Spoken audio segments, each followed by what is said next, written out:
Essa aula está sendo gravada hoje, 15 de outubro de 2020, aula 6, Teoria de Bioquímica, Estrutura, Propriedades e Funções de Biomoléculas. Aula passada a gente estudou um pouco mais sobre as proteínas, no que diz respeito à sua estrutura. Então, muitos termos novos apareceram, né, nessa aula. A gente falou bastante de ligação peptídica, alfa-hélice, folhas beta, o que é uma folha beta paralela, antiparalela, o que são as voltas beta.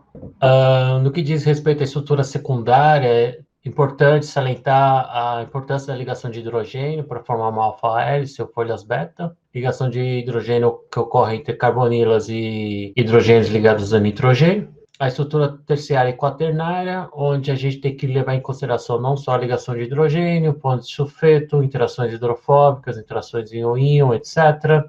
Tipos de proteínas foi a última coisa que a gente viu, bem por cima, tá? Só uma pincelada. Falamos sobre enzimas, receptores de membrana, proteínas estruturais, anticorpos, canais de membrana, hormônios, hemoglobina e assim vai, tá? Então, existem vários tipos de proteínas, classificações diferentes em função da sua função, em função a tipo de atividade e assim vai.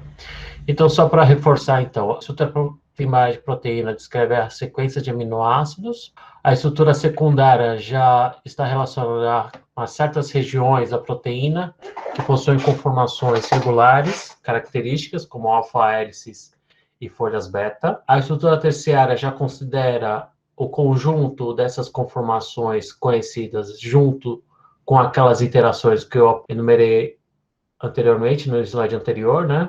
Interações hidrofóbicas, pontos de sulfeto, interações íon-íon.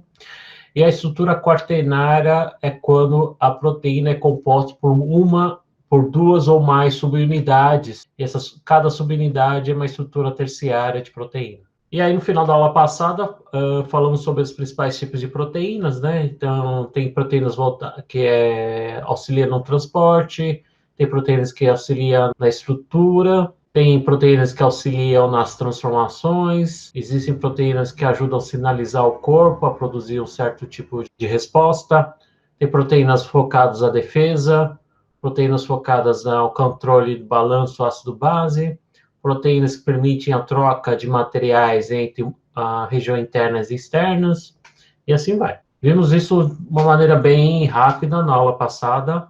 Espero que tenha, pelo menos, conseguido atingir o objetivo de apontar as principais características das proteínas. Hoje a aula vai ser um pouco mais técnica, então a gente vai ver muita montagem, aparelhagem, representações de técnicas de purificação.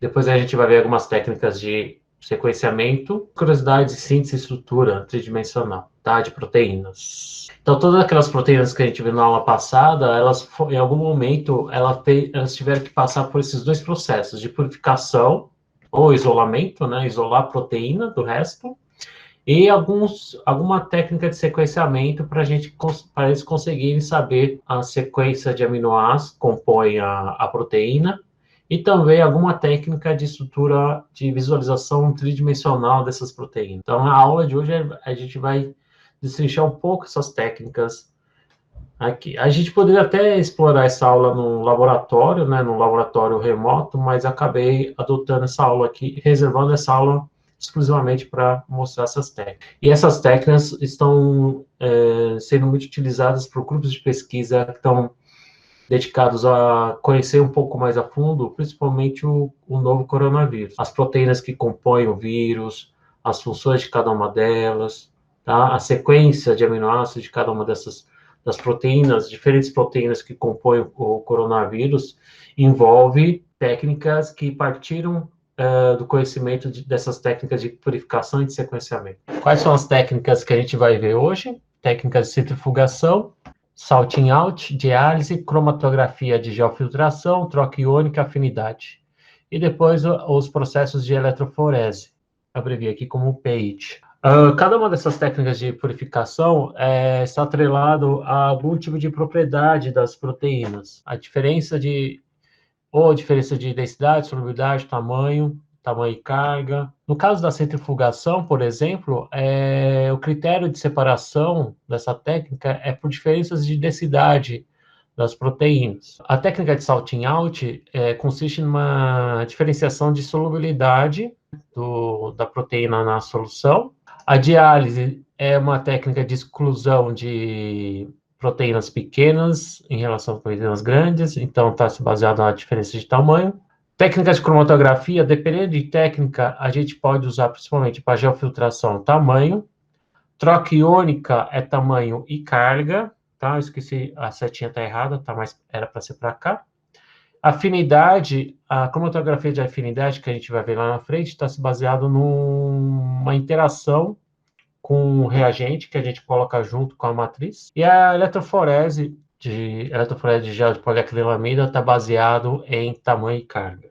Então, vou falar primeiro da centrifugação. A gente coloca as células para homogeneizar primeiro. Então, a gente provoca a lise das membranas, tá? Então, deixa o meio mais homogêneo possível, tá? E a gente pega esse homogenato e coloca numa centrífuga. Essa centrífuga pode trabalhar em diferentes velocidades de centrifugação, e geralmente muitos grupos trabalham com essa técnica que é de centrifugação diferencial. Então a gente vai separando diferentes componentes à medida que a gente trabalha com diferentes velocidades de centrifugação.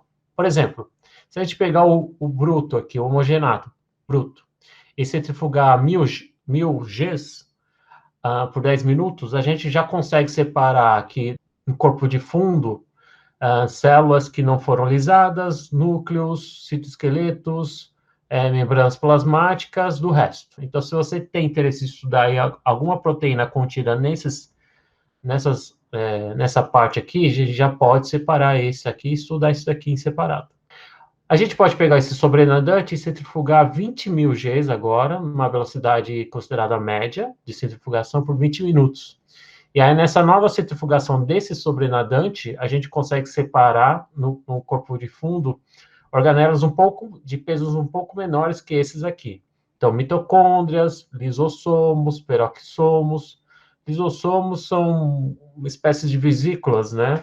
Onde acumulam enzimas ou algum tipo de proteína. E esse sobrenadante, existe ainda algum material não muito solúvel. Então, se a gente centrifugar a 80.000 agora, a gente consegue separar aqui o que se chama de resíduo microsomal. Esses fragmentos microsomais são oriundos do retículo endoplasmático, então são algumas proteínas contidas no retículo endoplasmático, que não são tão muito solúveis, algumas vesículas, né, contendo algum lipídio, talvez, que seja insolúvel. E aí, se a gente ainda pegar esse sobrenadante a centrifugar agora a 150.000 Gs, uma velocidade de centrifugação muito alta, o equipamento tem que estar super calibrado, tá? E qualquer diferença pode quebrar o equipamento. Por 3 horas, a gente consegue separar ainda proteínas como ribossomos, algumas macromoléculas, e aí o que sobra, então, aqui no final, vai ser só proteínas solúveis. Dependendo do seu foco de purificação, que tipo de proteína você quer separar, você já consegue ter um certo grau de separação só na centrifugação. Existe outra técnica de centrifugação também, que é a centrifugação por gradiente de densidade. Então, você coloca seu material biológico aqui com uma solução de 1 mol por litro de sacarose, e a 65.000 Gs por 2 horas, você cria o que a gente chama de gradientes. Dependendo da região do tubo, ele tem uma concentração maior de um certo tipo de partes da célula, né? Então, existe uma região aqui rica em peroxissomos, outra região rica em mitocôndrias, outra região rica em lisossomos, e assim vai. Então, é uma técnica, eu não posso dizer porque eu não sou bioquímico, mas que eu não sei se ainda é utilizado, mas está nos livros, então talvez seja útil ainda até hoje. Outra técnica de purificação é o salting out, está baseado na solubilidade de proteínas em diferentes concentrações salinas. Então, vamos supor que você pegou a proteína que está solúvel, que você está interessado nessa proteína que você centrifugou um tempão, e você está interessado em trabalhar em purificar as proteínas que sobraram aqui no sobrenadante. E estão solúveis. Então, uma maneira de você conseguir purificar essas proteínas é precipitando ela. Ou seja, você tem que alterar a solubilidade dessas proteínas nessa solução. Uma das maneiras de você precipitar essas proteínas é aumentando a concentração de sal Então, você vai adicionar sal, aí a solubilidade dessas proteínas diminui, porque os íons solvatados tendem a interagir entre si e não interagir mais com a sua biomolécula. E a biomolécula tende a se agregar, uma vez que se agrega, tende a precipitar e você tem a proteína precipitada no meio. Esse processo de você aumentar a quantidade de sal para provocar a precipitação se chama salting out. Esse processo é relativamente simples, então vamos imaginar que você tem um tubo com uma solução de proteína que está solúvel e você quer precipitar essa proteína. Então você simplesmente adiciona um sal. O sal mais empregado é o sulfato de amônio, que eu esqueci de colocar a fórmula aqui. E aí você adiciona esse sal, você vai aumentar a concentração de sais solvidos. Isso vai provocar a água, vai preferir solvatar esses íons do que sua biomolécula, e essa biomolécula vai tender a se agregar. E aí você pode até colocar, se eles estiverem dispersos, suspensos, você pode centrifugar para forçar a precipitação. E aí você separa por uma simples decantação, né, ou uma pipetagem, você tira o líquido pela pipeta e você tem o precipitado que está rico em proteínas no final. Vamos supor que você fez isso, você fez essa precipitação, só que nesse precipitado você não tem uma proteína, você tem várias proteínas lá dentro. Tem proteínas grandes, pequenas, ambas solúveis em água, só que você precipitou por salting out, meio que salgando essa água, né? Vamos supor que você está interessado nas proteínas grandes. Vamos supor que essas proteínas grandes de interesse sejam essas em azul. E as proteínas pequenas são essas em vermelho. Você pode fazer o que a gente chama de diálise. A gente coloca essa solução de proteína numa membrana de diálise. Essa membrana de diálise deixa passar moléculas pequenas, mas não deixa passar moléculas grandes. E como no interior dessa membrana de diálise é uma solução mais concentrada do que fora, certo? Aqui pode ser só água, por exemplo, ou um tampão, a tendência é essas moléculas menores acabam saindo da membrana, a gente tem um gradiente de concentração aqui, então as moléculas menores acabam indo para o solvente. Isso é uma forma de você diminuir um pouco a quantidade de impurezas e você enriquecer, aumentar um pouco a pureza da proteína de interesse. Então a gente já viu dois tipos então de purificação: centrifugação e diálise, certo? Não, a gente já viu mais de um. Ah, e o salting out. E aí a técnica que muitos usada até hoje, tá, com bastante frequência, principalmente na área de análises também, é a cromatografia. O princípio de cromatografia se baseia na separação de misturas com duas fases, que a gente costuma dizer. Uma fase que a gente chama de fase estacionária. Essa fase estacionária é responsável por promover a separação, aonde vai ter um elemento que ajuda na separação. E aí a gente tem a fase móvel, que também auxilia na separação, mas é o que faz com que mova os constituintes da mistura sejam separados à medida que essa fase móvel permeia a fase estacionária. Talvez não tenha explicado direito, mas como que funciona? Você tem uma mistura de duas proteínas. Você coloca isso numa coluna, uma coluna de vidro, uma coluna de metal, o que seja, né? Se for um HPLC. E essa coluna ele está preenchido com um sólido poroso que contém, que a gente chama, pode ser um adsorvente, uma resina, um polímero, que contém algum elemento que causa a separação das proteínas. E essas proteínas são separadas à medida que a gente vai passando a fase móvel, que é o eluente. Nesse caso, é uma fase móvel líquida.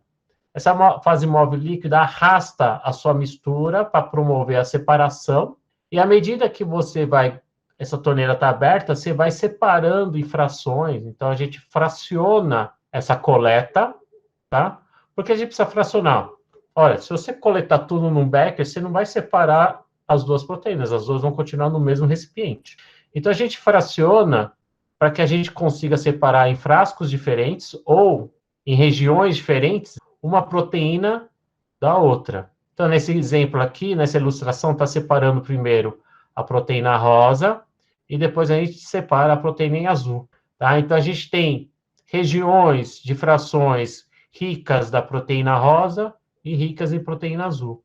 Geralmente não são coloridas assim. Assim está colorido só para ilustrar melhor o princípio de cromatografia. Então, em que fração eu sei que tem proteína? Então, aí vem a parte chata da cromatografia, que você precisa analisar praticamente todas as frações que você coletou e colocar, por exemplo, no espectrofotômetro. Lembra do 280 lá da albumina, na prática de laboratório? 280 é o comprimento de onda que absorve bastante proteínas que contenham grupos resíduos de aminoácidos aromáticos, né?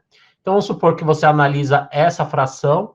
Se ele acusar uma absorbância em 280, é sinal que eu tenho proteína aqui dentro. Analiso essa, tem uma quantidade relativamente pequena, essa aqui não tem nada, essa aqui já começa a ter alguma coisa, e essa aqui a absorvência é maior, porque eu tenho maior quantidade, e aqui é um outro pico de absorbância de outra amostra minha, que está simbolizando que eu separei duas proteínas em duas frações diferentes. Agora resta saber qual a proteína que eu quero.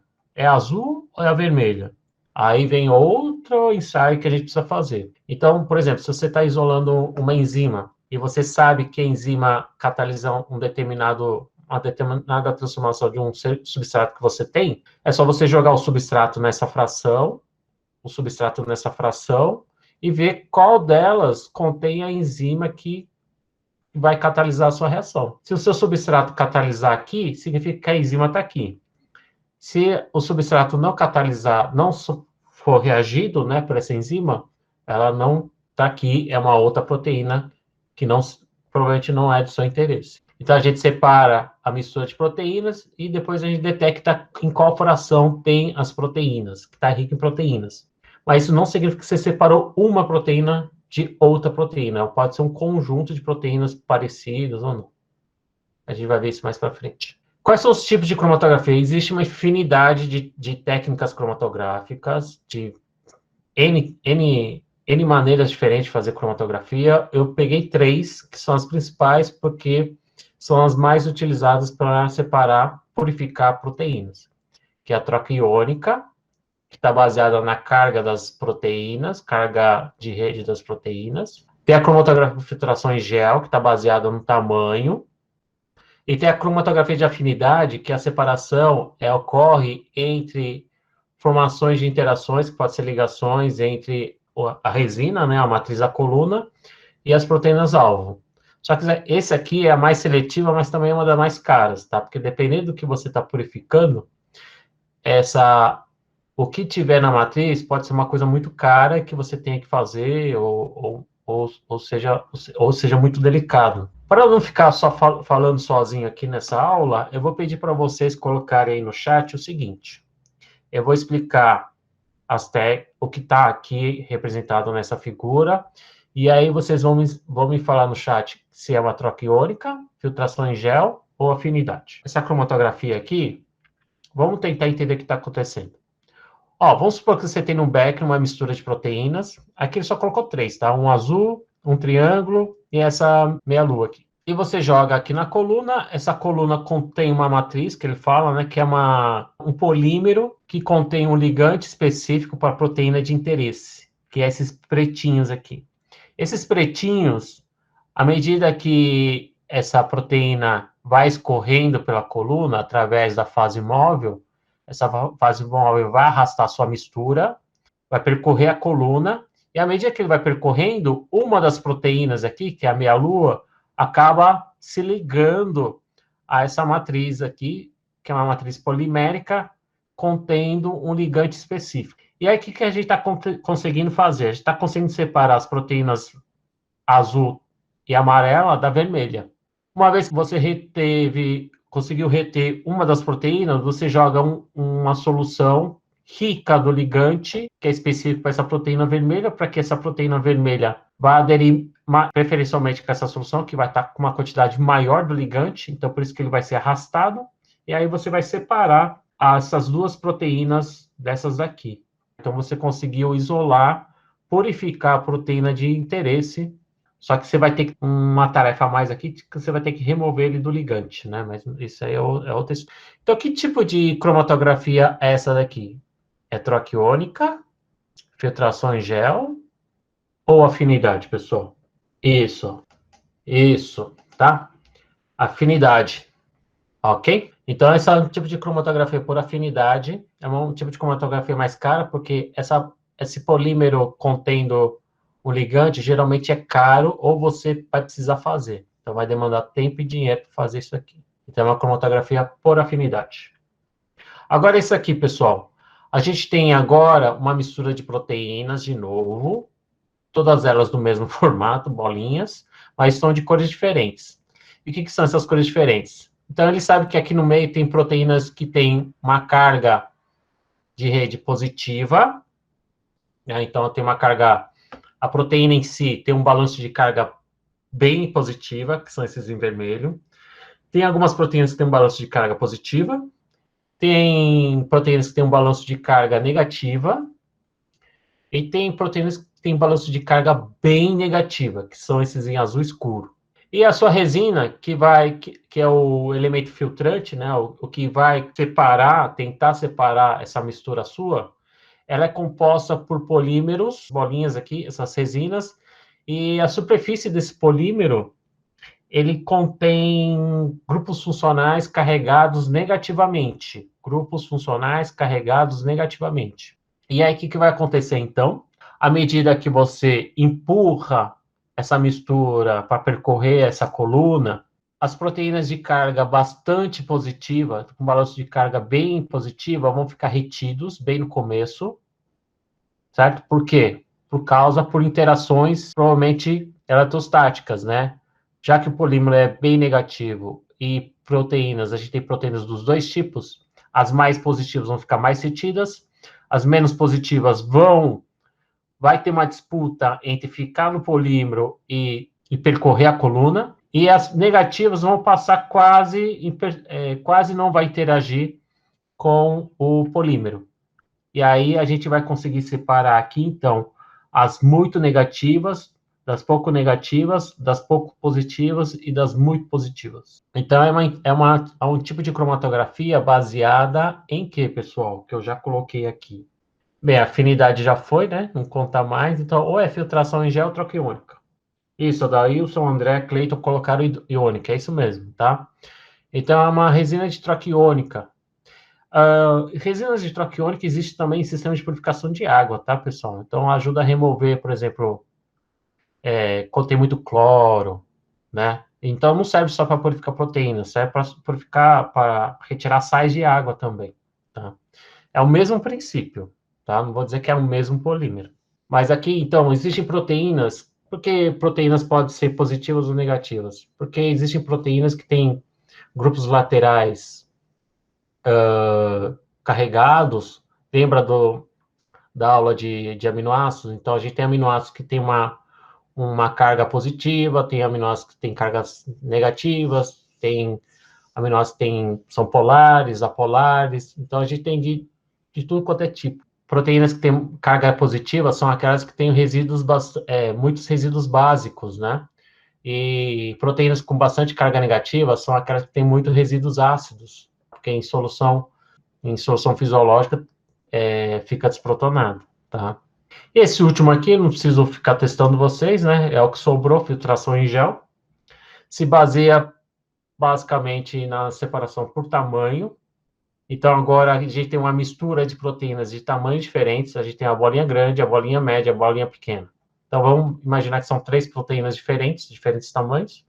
Essa resina aqui que vai separar esse conjunto de proteínas, ela é um polímero poroso, e a porosidade possui um buraco, né? Então, ele tem um certo tamanho que pode acomodar melhor polímeros pequenos. Então, por isso que os pequenos ficam bem retidos. Esses poros não são muito uniformes, né? Pode ter poros grandes, poros pequenos. Então, as proteínas médias, vamos dizer assim, eles vão ter uma certa retenção ainda, porque pode ter poros de tamanhos variados, tá? Os poros não são tão uniformes. E as proteínas grandes, como não cabem nos poros, eles vão passar reto à medida que você vai passar a fase móvel aqui. Então, aqui, de novo, você conseguiu separar 3 proteínas em função do tamanho, e essa técnica se chama filtração em gel. Vamos falar de eletroforese, que é uma outra maneira de você separar proteínas. A eletroforese, ela consiste, é uma técnica que consiste em você aplicar um campo elétrico num gel de poliacrilamida, e nesse gel de poliacrilamida você adiciona um pouco da sua proteína, e essa separação, se você tiver uma mistura, ela vai ser baseada também na carga e também na massa molecular dessa proteína. Proteínas pequenas percorrem o gel mais rápido, enquanto proteínas grandes percorrem o gel um pouquinho mais devagar, né? Fica mais retido. E é óbvio que dependendo do campo, né, do campo elétrico aplicado, você pode percorrer mais rápido, mais devagar, e a posição da diferença potencial. Então, você tem a parte positiva e negativa. As proteínas que têm um balanço de carga mais negativa vai subir e as negativas vão descer. Na verdade, ele é feito horizontalmente, né? Então, se você aplicar positivo e negativo, as proteínas que têm um balanço de carga negativa vai para o lado positivo, e as proteínas que têm um balanço de carga negativo vai para o lado positivo, vai para o lado negativo. Só que o que é mais usado é uma combinação dessa técnica com um surfactante, o SDS, tá? Que é o SDS-PAGE. SDS-PAGE, vocês já devem ter ouvido falar em alguns livros de bioquímica, ou não. É essa técnica aqui, só que você coloca todas as proteínas na forma negativa, tá? Por causa do SDS. O SDS, ele é um surfactante, o dodecilsulfato de sódio, vou mostrar a estrutura já já. Ele acaba interagindo com a proteína, certo? E expõe, como ele é um surfactante aniônico, ele acaba deixando as proteínas com cargas negativas. E aí, a separação vai ocorrer única e exclusivamente em função do seu peso, da sua massa, desculpa. Mas ainda sob o efeito do campo elétrico aplicado, porque uma vez que você gerou cargas só negativas na proteína, você criando a diferença potencial, ele vai seguir todos num único sentido, e a diferença vai ser pela massa. Então, o SDS é mais ou menos isso aqui. Obviamente, está em fora de escala, tá? A proteína é uma coisa grandona.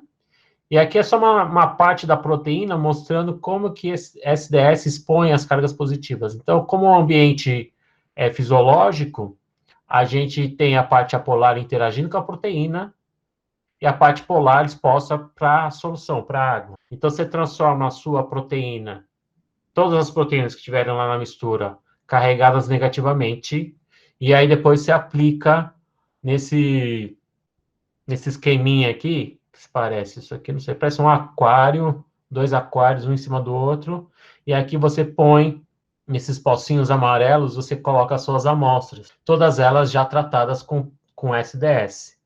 Aqui você percebe que o campo elétrico aplicado é negativo em cima, positivo embaixo. Positivo embaixo, justamente por causa do SDS, todas as suas proteínas vão estar carregadas negativamente, então eles vão descer em direção ao polo positivo, que está embaixo. Eles estão imergidos em um tampão, e o gel de poliacrilamida é esse bloquinho branco aqui, que está coberto com duas placas de vidro. Então, no final da sua análise de SDS-PAGE, é isso daqui. Você vai ter bandas, né? Aqui é uma amostra 1, amostra 2, amostra 3, amostra 4, amostra 5. E aqui as bandas mostrando o número de proteínas presentes na sua amostra. Então, no 2 eu tenho 3 proteínas, no 3 eu tenho 4, e assim vai, tá? E a altura dessas proteínas vai fornecer, a altura dessas bandas fornece uma estimativa de massa. Então, aqui está escrito que a massa diminui, tá? É uma massa decrescente daqui para baixo. Proteínas mais leves descem mais rápido, proteínas mais pesadas descem mais devagar. Via de regra, a gente coloca no primeiro pocinho, uma referência de peso. Então, geralmente, muitas fotografias de SDS-PAGE, que são essas fotografias aqui, o primeiro pocinho geralmente é uma referência, um padrão que mostra todas as proteínas de massas diferentes. Tá? Então, é uma referência de massas aqui. Tem uma coisa conhecida, uma coisa que a gente compra, a gente coloca aqui, e ele fala no manual de instruções quem é cada banda e qual é o peso de cada uma delas. Tá? Então, você tem que colocar uma referência.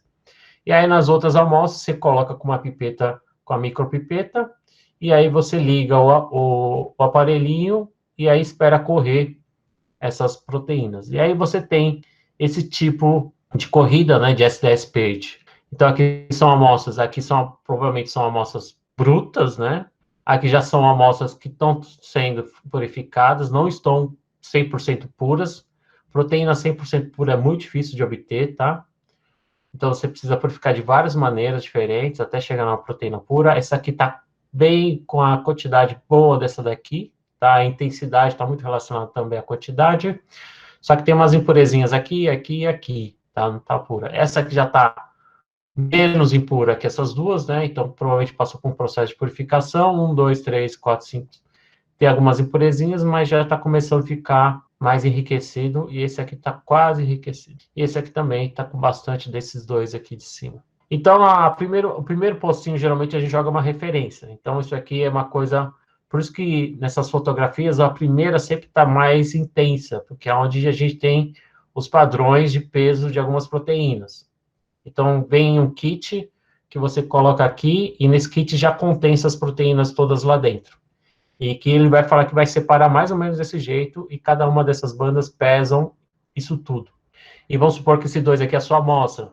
Saiu uma banda só, então vai ser uma... tá bem pura. Qual que é a massa dessa banda aqui? Essa proteína provavelmente tem uma massa entre 31 e 45 mil Daltons. Então você conseguiu separar uma proteína de peso entre 30 e 40 mil Daltons. Então essa é o que a gente faria a leitura desse SDS. Tá, então vamos supor que você chegou aqui. Com muito esforço, muito trabalho, você chegou nesse ponto aqui. Você conseguiu purificar a proteína. Aí você quer saber a estrutura dela agora, certo? Então a gente precisa saber a sequência de aminoácidos que compõem essa proteína. Então você purificou uma proteína, e essa proteína é a sua proteína de interesse, porque você fez algum teste de receptor, por exemplo. Você sabe que a proteína que você quer interage com um determinado substrato, você joga o substrato lá dentro, se interagir, se der uma resposta, é ele. Então, uma vez que você tem a proteína de interesse, a gente precisa saber a sequência de aminoácidos. Antigamente, a gente tinha que seguir toda essa sequência todo esse protocolo aqui. Se não me engano, eu posso estar errado, mas existem equipamentos que já fazem sequenciamento de proteínas. Mas vamos falar do jeito antigo, do jeito braçal de fazer o sequenciamento. Clivar as pontes de sulfeto. Depois, se essa proteína for composta, né, por várias subunidades, a gente tem que separar as subunidades e sequenciar cada subunidade. Em cada subunidade, antes de começar o sequenciamento, é sempre interessante você saber qual que é o primeiro aminoácido, ou seja, qual que é o aminoácido N-terminal. E depois, a gente pode... Uma informação bastante útil é saber a composição, ou seja, quanto eu tenho de cada tipo de aminoácido, de forma aleatória, né? E aí a gente começa a tentar usar técnicas para saber a sequência, certo? Então a gente começa a usar agentes de clivagem, que clivam regiões específicas da proteína.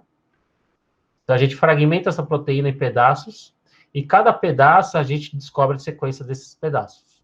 E aí a gente faz um estudo de sobreposição dos fragmentos, porque a gente usa mais de um agente de clivagem para a gente ter a sequência no final.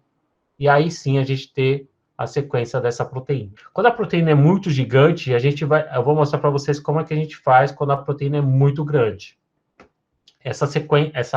Esse método mais braçal é utilizado para polipeptídeos, para peptídeos não muito gigantes, tá? Então, até 50 dá para fazer, diria. Então, a primeira coisa é clivar. Uma das coisas que a gente precisa fazer antes de fazer o sequenciamento é quebrar as ligações SS, que são as pontes de sulfeto. Por quê? Porque, a princípio, para fazer o sequenciamento, a gente tem que desfazer a estrutura terciária, tá? A quaternária terciária e a secundária não daria, talvez não deva fazer, mas se a gente conseguir deixar a estrutura mais linear possível, fica mais fácil a gente descobrir a sequência. Então, a gente já começa clivando as ligações SS. Aqui existem duas formas de fazer essa clivagem. A gente pode clivar de forma oxidativa ou de forma redutiva, tá? Isso aqui não é para decorar, pessoal, não é para estudar a estrutura do ácido perfórmico, do DTT. É só para mostrar duas maneiras de você quebrar essa ligação enxofre-enxofre. E aí depois a gente precisa separar as subunidades, tá? Então, as subunidades são formadas por interações, então ligações de hidrogênio, interações eletrostáticas, hidrofóbicas. E como que a gente consegue romper essas interações? Desnaturando a proteína. Então, se a gente desnaturar, a proteína perde a estrutura 3D, mas a gente não rompe as ligações peptídicas ainda. Então, se a gente dá uma esquentada, se a gente colocar em outro pH, se a gente adicionar um solvente orgânico, um reagente químico ou algum detergente, igual que a gente viu lá no SDS, a gente rompe a estrutura tridimensional, deixa a proteína de uma maneira que a gente consiga sequenciar de uma maneira mais fácil. E aí, cada subunidade, se ela for composta por mais de uma subunidade, a gente tem que separar e sequenciar cada uma delas. E aí depois a gente, então, uma vez feito isso, a gente precisa descobrir uma das coisas importantes, saber quem que é o primeiro aminoácido, que a gente chama de aminoácido N-terminal. O aminoácido N-terminal, a gente pode descobrir de duas maneiras. Usando ou esse reagente aqui, que é o FDNB, que é o flúor de nitrobenzeno. Esse reagente reage fácil com o N-terminal. O N-terminal, ele é um grupo amino livre, é o NH2. Aqui ele reage com esse reagente, que serve para marcar o último nitrogênio, o primeiro nitrogênio, né? O nitrogênio do primeiro aminoácido, que ele está livre. E aí, depois de uma hidrólise da sua proteína, a gente vai ter aminoácidos que estavam ligados por ligações peptídicas, esses não vão estar ligados nesse trem aqui. E o único trem que vai estar ligado com o aminoácido é o N-terminal. E aí a gente identifica quem que é esse R1, porque ele é diferente estruturalmente, e a gente consegue identificar facilmente quem que é o primeiro aminoácido ou o aminoácido N-terminal. Outro reagente muito parecido, que faz algo parecido, é a fenilisotiocianato. Pessoal, não precisa decorar, não precisa memorizar as fórmulas, as estruturas, os mecanismos das reações que ocorrem aqui, mas é só para vocês observarem que são técnicas para a gente descobrir o aminoácido N-terminal. Esse reagente, ele transforma o N-terminal nessa estrutura esquisita aqui, que é o anilino-tiazolinona, e nessa transformação química, que é uma transformação orgânica, de química orgânica, ele quebra a ligação peptídica aqui e solta o peptídeo ou a proteína sem o primeiro aminoácido. E aí o que acontece? A gente separa isso disso, certo? Por cromatografia, dá para separar, e a gente analisa esse trem aqui, fazendo uma reação de hidrólise, talvez, e a gente descobre quem que é esse R1 e descobre quem que é o primeiro aminoácido da sequência. E esse pedaço aqui que sobrou, o que a gente faz? A gente pode fazer a mesma coisa. A gente purifica ele e joga de novo para reagir com esse. E aí o que vai acontecer? Vai acontecer a mesma coisa, só que para o resíduo 2. Esse resíduo 2 é o segundo aminoácido da sequência. Então, a gente repetindo todo esse processo, a gente vai descobrir aqui o R2, a gente vai ter um peptídeo com menos um aminoácido, e ele pode voltar aqui de novo. E aí a gente vai descobrir o R3, depois vai descobrir o R4, depois vai descobrir o R5, e assim vai. Então, isolando sempre essa tiazolinona e depois transformando ele numa estrutura mais fácil de identificar, a gente consegue sequenciar um a um, identificar um a um os aminoácidos dessa sequência. Essa metodologia aqui, do item B, é conhecida como degradação de Edman, se não me engano. E o Edman usou essa técnica aqui para descobrir a estrutura primária da insulina. Então, ele usou essa técnica que deve ter demorado um tempão, porque essas reações aqui parecem ser fáceis de observar no papel, mas na prática eles são bem complicados. Separar um do outro demanda tempo, fazer tudo de novo demanda tempo. A insulina tinha quantos aminoácidos? Quase 50. Então, demorou bastante tempo para ele descobrir. Ele precisou, talvez, de muita insulina para fazer isso. Então, essa técnica aqui só serve para você identificar o primeiro. E essa técnica aqui ajuda a identificar não só o primeiro, mas o resto da sequência. Então, presta atenção nessa degradação de Edman, que eu vou voltar nela depois. Então, a gente está no passo 4. O passo 4 agora, você pode fazer não nessa ordem, pode fazer numa ordem diferente. A gente vai ver isso. Esse passo 4 aqui consiste em você jogar ácido clorídrico 6 mol por litro, joga em cima do peptídeo, o que vai acontecer? Vai hidrolisar todo o peptídeo, tá? Todas as ligações peptídicas, elas vão voltar a ser ácido e amino, certo? O grupo NH2.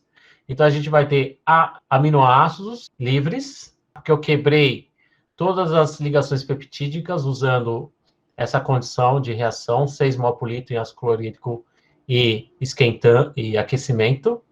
E aí eu consegui, aí eu tenho agora todos os aminoácidos que compõem o peptídeo. Óbvio que eu não sei a ordem ainda. Nesse caso, eu não sei a ordem. Mas eu sei a composição, pelo menos, dessa proteína. Eu sei vou saber quantas cisteínas, quantas alaninas, quantas glicinas compõem esse peptídeo. É uma informação importante. E a outra técnica 5 aqui, aí você pode usar, nesse caso, ele sugere o uso de reagentes ou enzimas ou reagentes químicos para ele quebrar em pedaços, em regiões específicas da proteína, e você, com esses pedaços, consegue usar o sequenciamento via degradação de Edman, por exemplo. Então, aqui a gente tem algumas enzimas, por exemplo, a tripsina, ela cliva onde tiver lisina e arginina. Essa protease maluca aqui de rato quebra só em arginina. A quimotripsina quebra só em fenilalanina, triptofano e tirosina. Essa protease de estafilococcus, ela cliva em aspartato e ácido glutâmico e assim vai. Existem não só enzimas, mas reagentes químicos. O brometo cianogênio, ele é específico para quebrar na metionina. O que é quebrar? Essas enzimas, se você misturar com peptídeo, essas enzimas vai quebrar em regiões específicas, que são essas daqui. Então, ele vai procurar na proteína onde tiver uma lisina, por exemplo, a tripsina vai quebrar ali. E, geralmente, se tiver mais de uma lisina, vai quebrar lá também.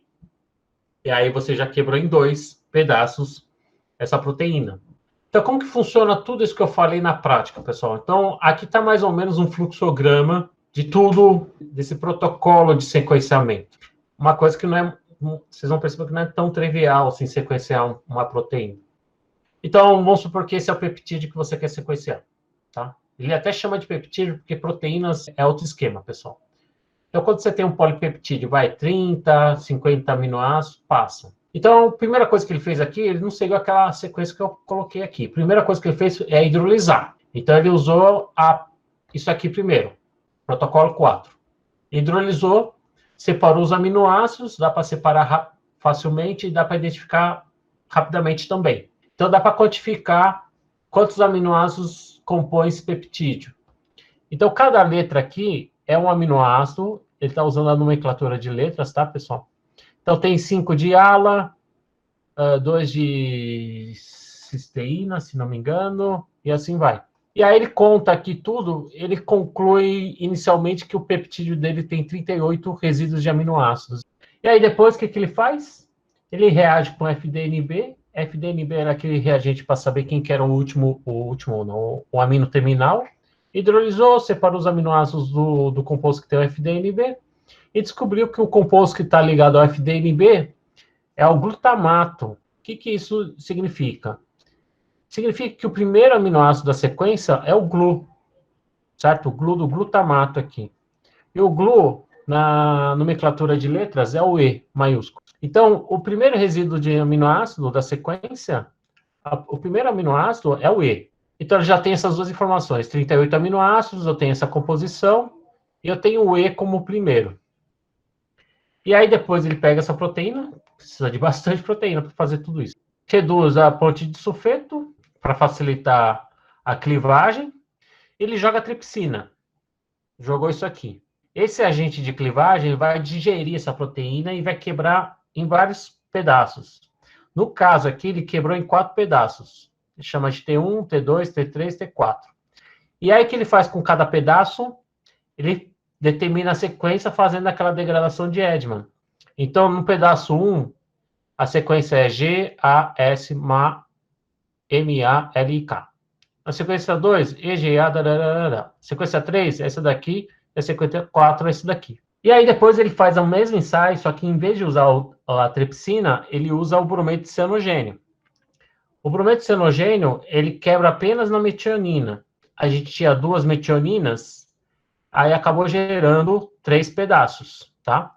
O M está aqui e o M está aqui. E aí sequenciou pela degradação de Edman, que é aquela degradação, aquele método de sequenciamento que eu falei lá atrás, e descobriu esses 3 pedaços aqui, EGA, TKD, CVH, aí ele cai. E aí, a última coisa que a gente precisa fazer para determinar a sequência é um quebra-cabeça. Então, a gente tem regiões aqui da sequência que se assemelham, que se sobrepõem com outros pedaços aqui da clivagem com tripsina. Então, é um raciocínio, não tem outro jeito de falar isso, é um quebra-cabeça mesmo. E aí ele vê que o pedaço 2, T2, coincide com o C1, e porque ele começa com T2 e C1? Olha o E aqui, ó. Esse E não é esse E aqui, que é o amino terminal, então ele já sabe que o pedaço que começa com E é o começo do peptídeo, da sequência. Tá o E aqui. E olha que esse pedaço aqui, EHY sobrepõe. E esse pedaço aqui acaba no R, mas esse pedaço aqui, ó, continua um pouco mais. Isso ajuda porque para a gente identificar o próximo pedaço. Então, provavelmente o T1 vem depois do T2. Olha o GAS aqui, olha o GASM. GASM. Então, T2, depois o T1. Então, ele faz esse trabalho. Essa barra aqui embaixo atrapalha demais. Então, fazendo essa sobreposição, esse exercício de sobreposição, a gente acaba montando a estrutura a sequência de aminoácidos que compõe esse peptídeo. Tá? Então, fazendo esse exercício, esse pedaço apareceu aqui, sobrepõe com essa. Agora esse pedaço sobrepõe com esse. E esse pedaço aqui sobrepõe com esse, e assim vai. E aí você consegue montar a sequência tanto por um método como por outro método. Porque você precisa combinar esses dois métodos para montar a sequência. Então, seria a última parte aqui, que é sobrepor esses fragmentos, obtidos por 2 métodos de clivagem diferentes, para saber a sequência final. E a estrutura tridimensional? Ou, quando a proteína é muito grande, fazer todo esse esforço aqui para a proteína grande, imagina uma proteína de, sei lá, 120 aminoácidos, 200 aminoácidos, ia ser muito trabalhoso. Então, existem outras maneiras de a gente descobrir a estrutura de uma maneira muito mais rápida. A principal delas é raio-x. Não vou ficar aqui me atendo para explicar o que é como funciona o raio-x, porque acho que não é o propósito da disciplina. Existem disciplinas na UFABC que focados nessa parte de espectroscopia, tá? Eu acho que quem tiver interesse, vale a pena entender o princípio da difração por raio-x. Então, raio-x, você precisa ter um cristal de qualquer coisa. Pode ser um cristal inorgânico, um cristal orgânico, um cristal de qualquer tipo. Você pode ter até um cristal de proteína. É possível você cristalizar proteínas usando técnicas muito bem delicadas de você tem que ter a proteína super pura, uma quantidade razoável, e você coloca ele no meio em que você estimule a cristalização dessa proteína. E aí, uma vez que você tem a proteína cristalizada, você usa o difratômetro de raio-x, ele vai dar um padrão de difração.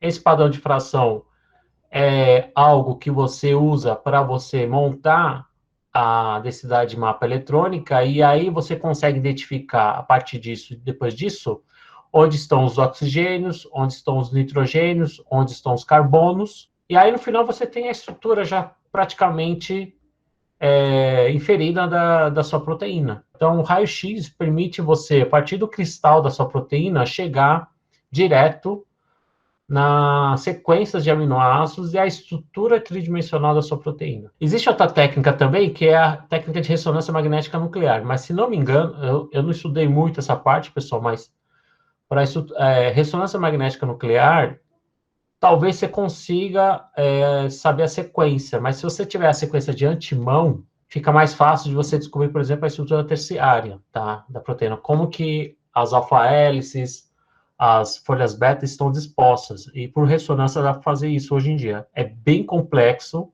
isso aqui seria um espectro de 2 dimensões de ressonância magnética nuclear, ele dá muitas informações aí, cada pontinho, cada manchinha é uma informação que você precisa usar para ajudar a montar a estrutura terciária da sua proteína. Houve, uns anos atrás, um prêmio Nobel dedicado a essa técnica, foi dado a um pesquisador que descobriu a maneira de usar ressonância para descobrir as estruturas terciárias de proteínas. E raio-x já teve prêmio Nobel já bem antes. Já. Encerrando a aula, só vou falar uma coisa curiosa, que é, a gente viu aqui, pegamos proteínas da natureza, isolamos, sequenciamos, por isso que a gente vê por aí muitas proteínas nos livros, porque elas foram sequenciadas, porque elas foram isoladas, foram cristalizadas, muitas delas. E se a gente quisesse fazer uma proteína do zero, sinteticamente, dá para fazer? Dá.